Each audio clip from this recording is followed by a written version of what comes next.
মানুষের জীবনের উত্থান এবং পতন আছে। এই যে আমাদের আজকে যাদের হাতে জওয়ানি আছে, জওয়ানি মানে আপনি অনেক দেখতে এখন অনেক সুন্দর, কথা অনেক সুন্দর করে বলতে পারেন, আপনার জন্য সবাই দিওয়ানা, আপনার জন্য সবাই ক্রাশ খাচ্ছে।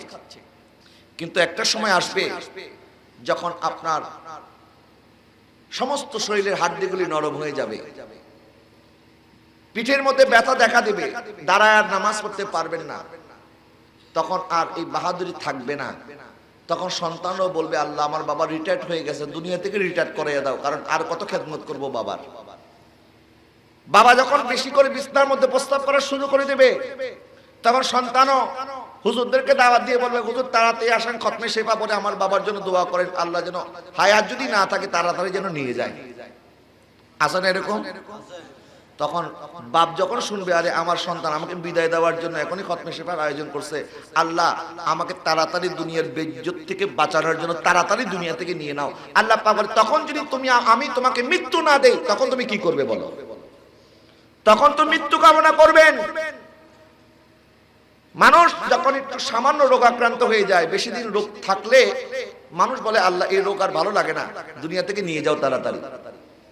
তো মানুষ একটু রোগাক্রান্ত হলেই অবস্থা হয়। যখন বৃদ্ধ হয়ে যাবেন, সন্তান যখন ঘরে আসার পরে আপনার রুমে ঢুকতে চাইবে না, বলে দুর্গন্ধ লাগে ঘরের মধ্যে ঢুকলে।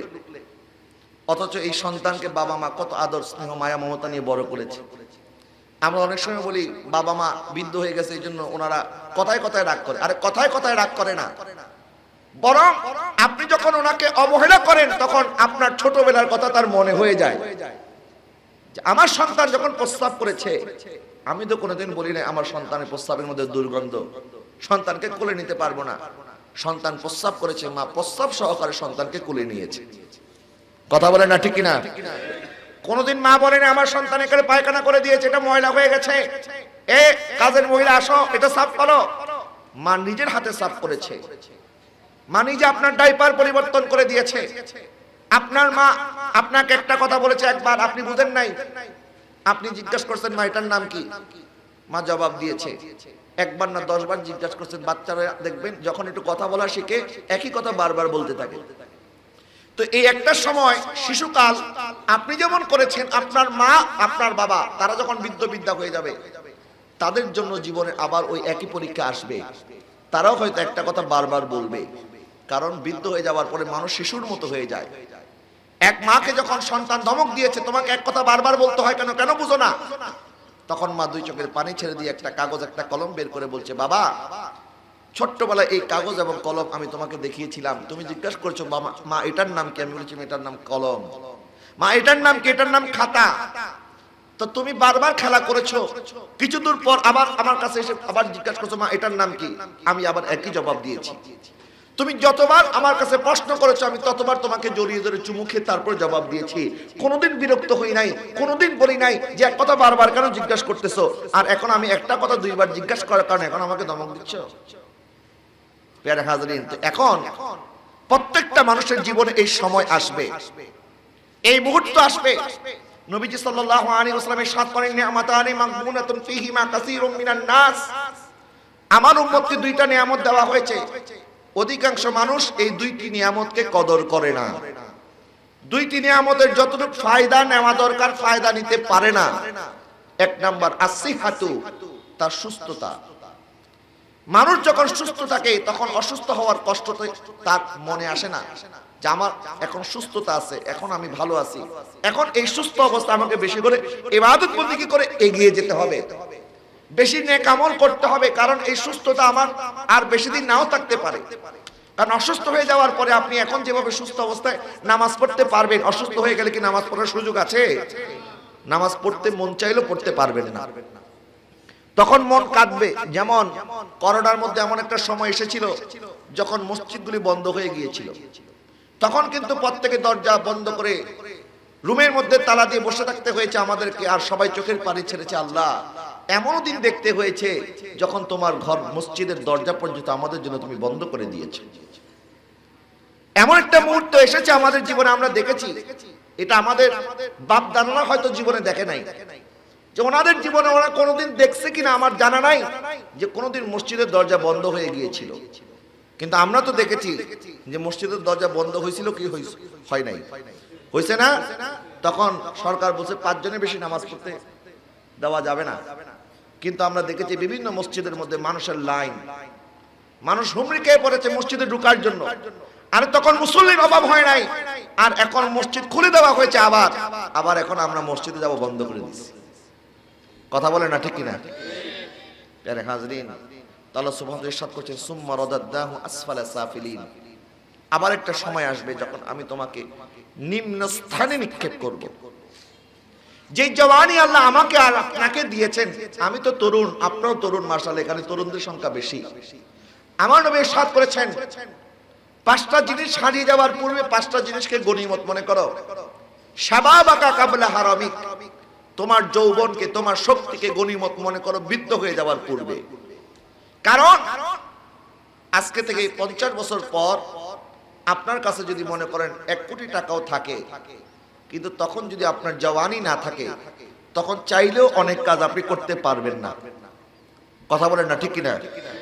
আর আজকে একটা যুবকের কাছে বেশি না 100 টাকা আছে, সে যদি 100 টাকা দিয়ে একটা কম্বল এনে কোন রকম মানুষের দুয়ারে বলে আমি একটা কম্বল দিছি, আমার বন্ধুরা তোরও একটা কম্বল দে, এরকম করে একটা জওয়ান যদি তার পকেটে 100 টাকাও যদি নাও থাকে, 10 জন মানুষের কাছে যদি সে গিয়ে বলে 10 জন মানুষ 10টা কম্বল দিবে, 10টা গরিব মানুষের উপকার করতে পারবে। কথা বলেন ঠিক কিনা? কিন্তু বৃদ্ধ হয়ে গেলে এই সুযোগটা আর নাই। তবে সে বলবে আমি নিজেই ঘরের মধ্যে শীতের মধ্যে বাঁচি না, মানুষের কাছে আবার কখন যাবো?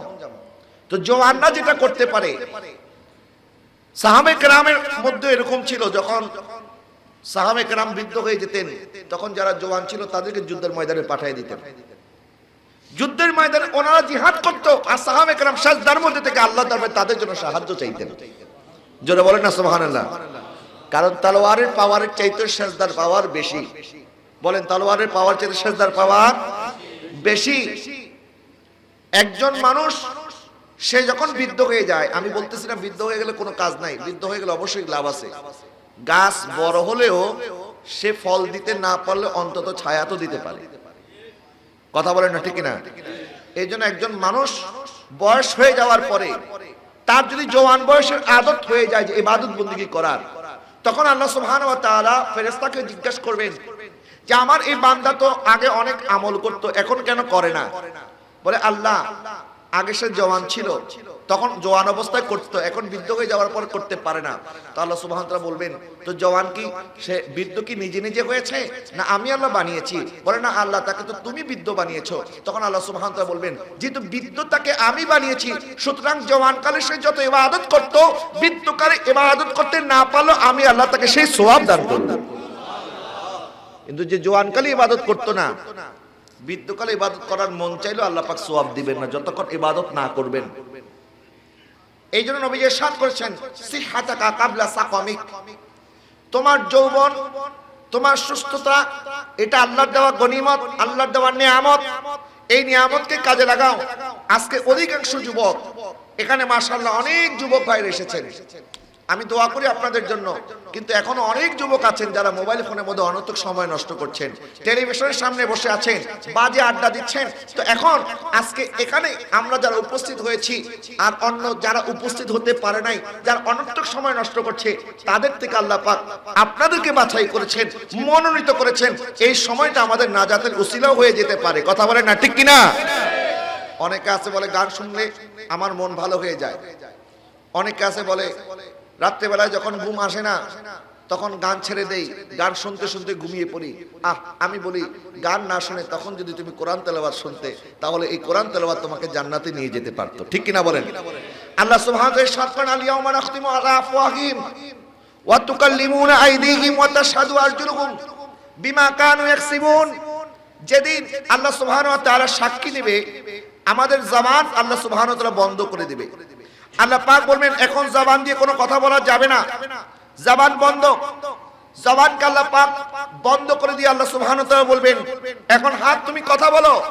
হাত তখন আপনার বিরুদ্ধে কথা বলবে যে আল্লাহ তোমার এই বান্দা আমার হাত দ্বারা গুনাহ করেছে। আপনার পা আপনার বিরুদ্ধে সাক্ষী দেবে এবং পা বলবে আল্লাহ তোমার বান্দা এই পা দিয়ে হেঁটে হেঁটে গুনার কাজটা করেছে। ইয়াউমাইযিন তুহাদ্দিসু আখবারাহা, আল্লাহ পাক বলেন একদিন আসবে যেদিন তোমার মাটি, তুমি যে মাটির মধ্যে বসে গুনাহ করেছো, এই মাটি তোমার বিরুদ্ধে সাক্ষী দিবে। নাউজুবিল্লাহ বলেন না। আল্লাহ সুবহানাহু ওয়া তাআলা বলেন ওয়া হুসিলা মা ফিস সুদূর। আমরা মুখে যা বলি, হাত দ্বারা যা করি, পা দ্বারা যা করেছি, এটা তো আল্লাহ সুবহানাহু ওয়া তাআলা জিজ্ঞাসা করবেনই, বরং আমাদের ভিতরে কি আছে, অন্তরের ভিতরে যা আমরা বদ ধারণা করেছিলাম, অন্তর দিয়ে আরেকজনকে ঘৃণা করেছিলাম, অন্তর দিয়ে আরেকজনের জন্য আমরা অন্তরের মধ্যে ঘৃণা পয়দা করেছি, তার সম্পর্কে বদ ধারণা করেছি, অন্তরের মধ্যে আমরা কুধারণা করেছি, খেয়াল করেছি। আপনার হাতে যদি সুযোগ আসতো, আপনি হয়তো গুনাহটা করে ফেলতেন, কিন্তু সুযোগ আসে নাই, গুনাহটা করতে পারেন নাই, কিন্তু অন্তরের মধ্যে আপনি গুনাহ করার ইরাদা করেছেন। আল্লাহ পাক বলে আমি অন্তরের মধ্যে কি আছে এটাও আমি বের করব। জোরে বলুন না নাউজুবিল্লাহ। আল্লাহ পাক ইরশাদ করেন সুম্মা লাতুসআলুন্না ইয়াউমা ইযিন আনিন নাঈম, নিশ্চয় আমি আল্লাহ যত নিয়ামত দিয়েছি সব নিয়ামত সম্পর্কে তোমাকে জিজ্ঞাসা করব। আল্লাহ সুবহানাহু ওয়া তাআলা ইরশাদ করেন যে মানুষ, তোমার চোখ দ্বারা তুমি যা দেখছো, তোমার কান দ্বারা যা তুমি শুনছো, এটারও জবাবদিহি হবে। ইন্নাস সামআ ওয়াল বাসারা ওয়াল ফুআদ কুল্লু উলাইকা কানা আনহু মাসউলা। প্রত্যেকটা জিনিসকে আল্লাহ সুবহানাহু ওয়া তাআলার কাঠগড়ায় দাঁড় করানো হবে। আমাদের কান, আমাদের চোখ, যেই চোখ আল্লাহ দিয়েছেন, আলাম নাজআল লাহু আইনাইন, আল্লাহ পাক বলেন তোমার চোখ কি আমি আল্লাহ দেই নাই? এই চোখ তো আমি আল্লাহ দিয়েছি, আমার দেওয়া চোখ দিয়ে তুমি বেগানা নারীদের দিকে তাকিয়ে ছিলা। আল্লাহ পাক ইরশাদ করেন মান কানা ফি হাযিহি আমা ফাহুয়া ফিল আখিরাতি আমা।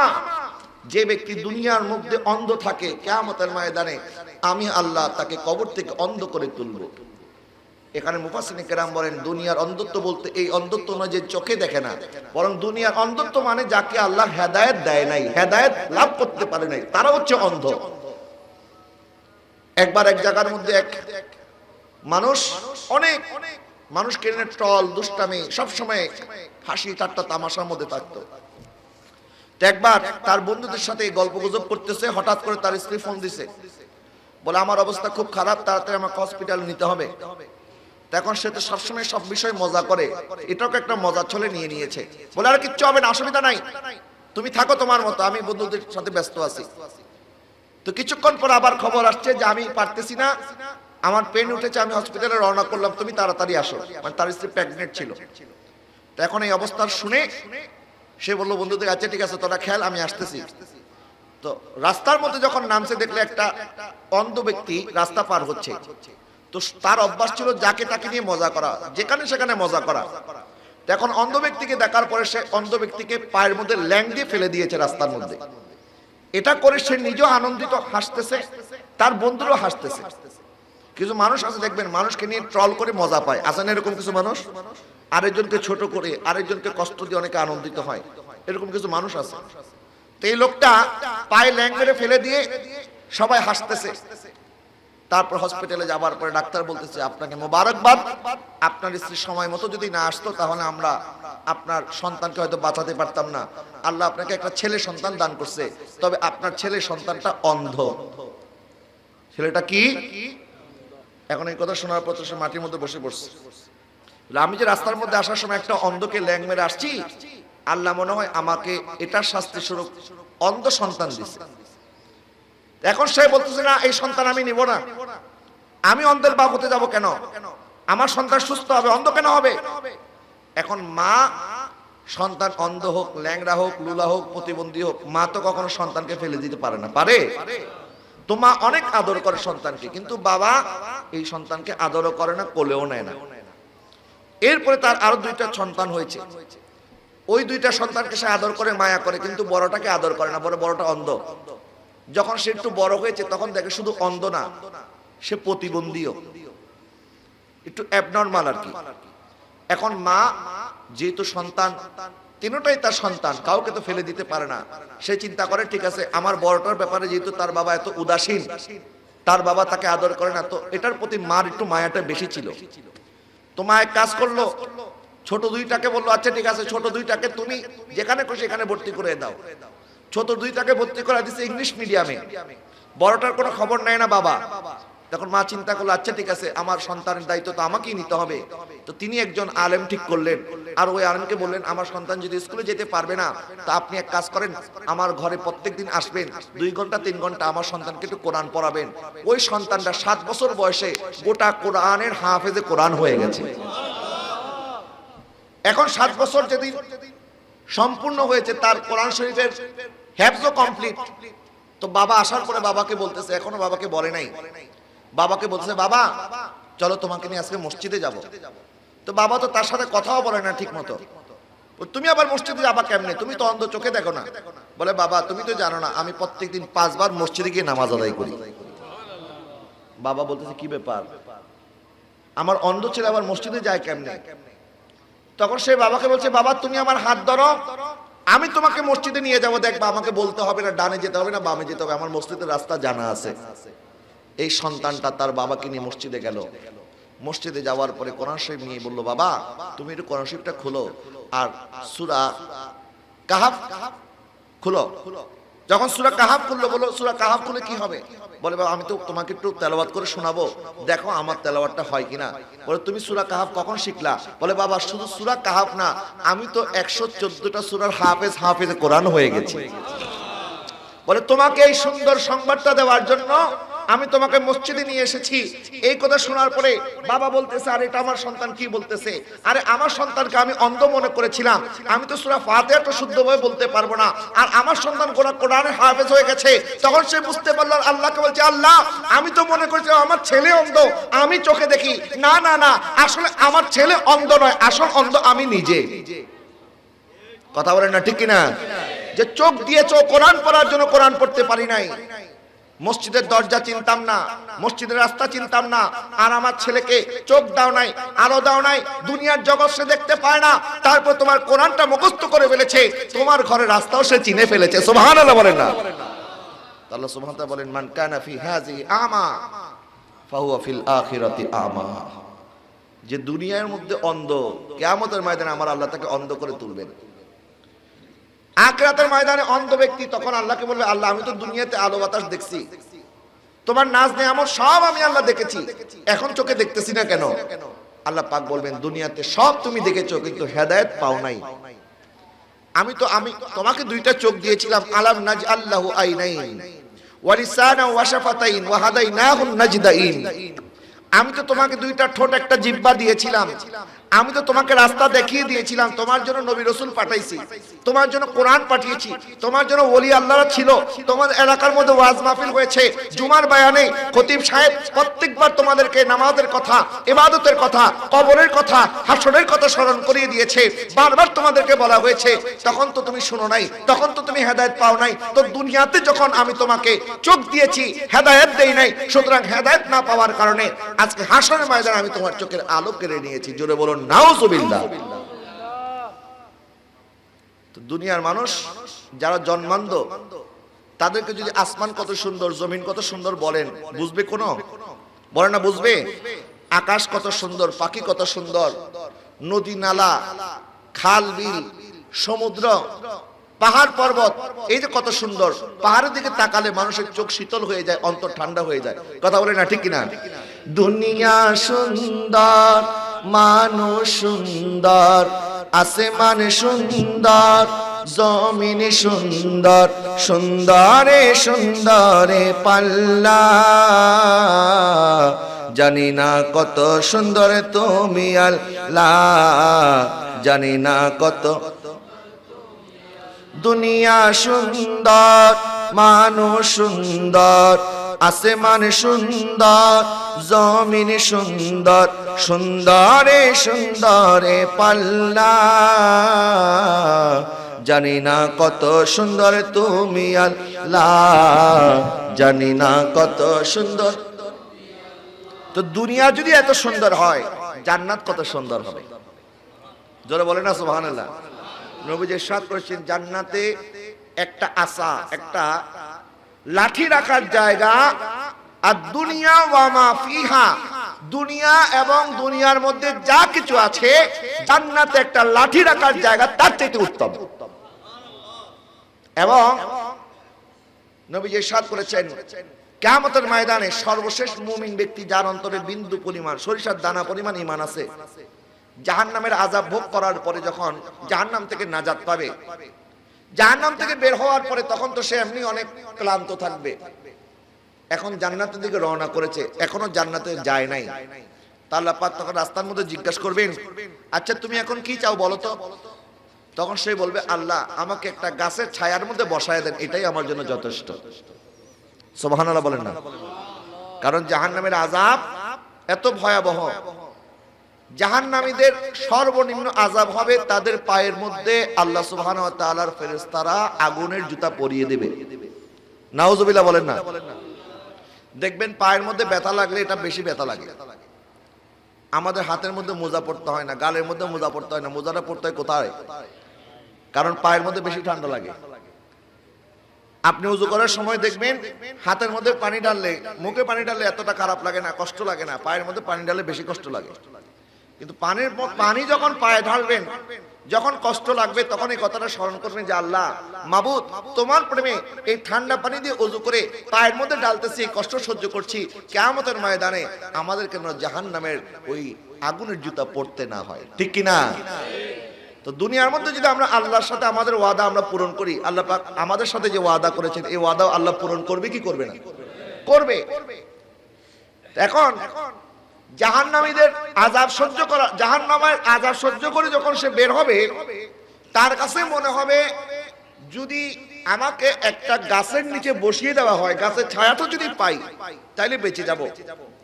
তখন আল্লাহ সুবহানাহু ওয়া তাআলা বলবেন, লাকা মা তামান্নাইতা, আচ্ছা তুমি যেটা চাইছো এটা তো তোমাকে আমি দিবই দিব, এটা তো তোমার ইচ্ছা, আমি তোমাকে কি দেব এটা শোনো। বলে আল্লাহ আপনি আমাকে কি দিবেন? বলে আমি তোমাকে এমন একটা জান্নাত দিব যে জান্নাত হবে দুনিয়ার চাইতে 10 গুণ বড়। একটু আস্তে বলেন না সুবহানাল্লাহ। ও আস্তে কইতে গেলে জোরে কয় দি সবাই, এখানে উল্টা নাকি? জোরে বলেন না সুবহানাল্লাহ। তখন ওই ব্যক্তি বলবে, আল্লাহ তুমি আমার সাথে আল্লাহ হয়ে মজা করতেছো, মানে তার এই কথাটা বিশ্বাস হবে না। সাহাবায়ে কেরাম বলে যখন নবীজি এই হাদিসটা বর্ণনা করছেন, ওই ব্যক্তি ইমানদার জাহান্নামের আযাব ভোগ করে জান্নাতের দিকে রওনা হওয়া ব্যক্তির কথাটা যখন নবীজি বলছেন, বলে নবীজি তখন এমন ভাবে হাসতেছে আমরা নবীজির নূরানি দাঁত মোবারক দেখে ফেলেছি।